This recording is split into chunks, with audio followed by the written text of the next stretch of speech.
जय श्री राम सभी को।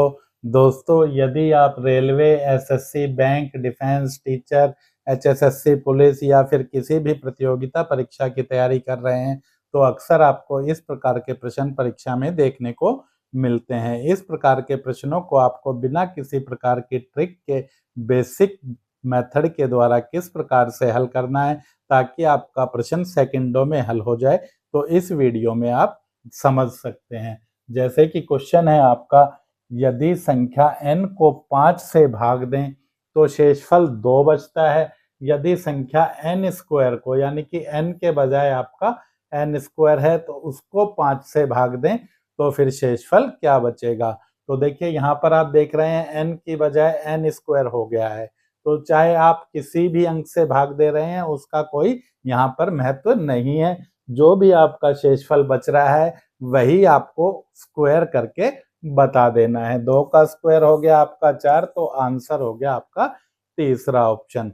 यदि यह ऑप्शन आपका 3 बचता तो 3 का स्क्वायर आप करते 9, 9 में आप 5 का भाग और दे सकते हैं, तो 9 में से 5 घटाने के बाद आपके पास 4 बचता, तो भी आंसर आपका 4 ही रहेगा। यहाँ पर संख्या आपकी चाहे कुछ भी हो उसका स्क्वायर करें। स्क्वायर में यदि संख्या का भाग लग जाता है तो उसको भाग करने के बाद जो भी शेषफल आपका बचेगा वही आपका आंसर यहाँ पर रहेगा। जैसे अगला क्वेश्चन है आपका, यदि एक संख्या को 7 से भाग करें तो 4 शेष बचता है। यदि उसी संख्या के वर्ग को 7 से भाग करें तो फिर कितना शेष बचेगा। तो 4 का स्क्वायर करें आप, 16 आ गया।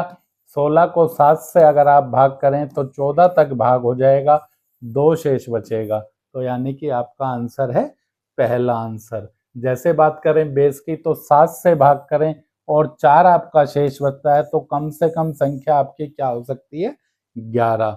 11 में आप 7 से भाग करेंगे तो आपका 4 यहाँ पर शेष बचेगा। अब संख्या का वर्ग यानी 121 में आप 7 से भाग करेंगे तो 7 एक बार जाएगा, 5 बचेगा, 51, एक ऊपर से उतर के आ जाएगा 49, तो फिर क्या शेष बचेगा, 2। तो आपको यह पूरा प्रोसेस नहीं करना है।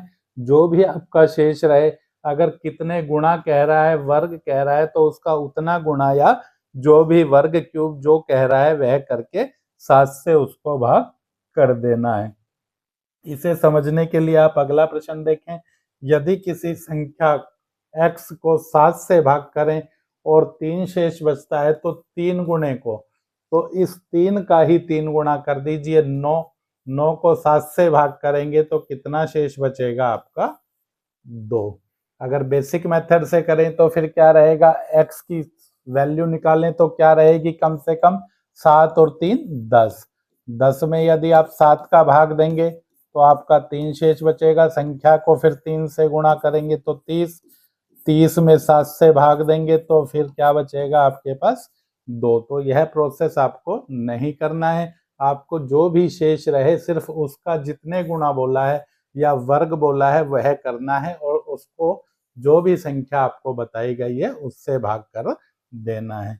इसे अगले प्रश्न में समझें तो देखिए यहाँ पर बोला गया है कि एक संख्या x को 4 से भाग करें तो 3 शेष बचता है। संख्या का दुगना, तो 3 का दुगना आपको करना है 6।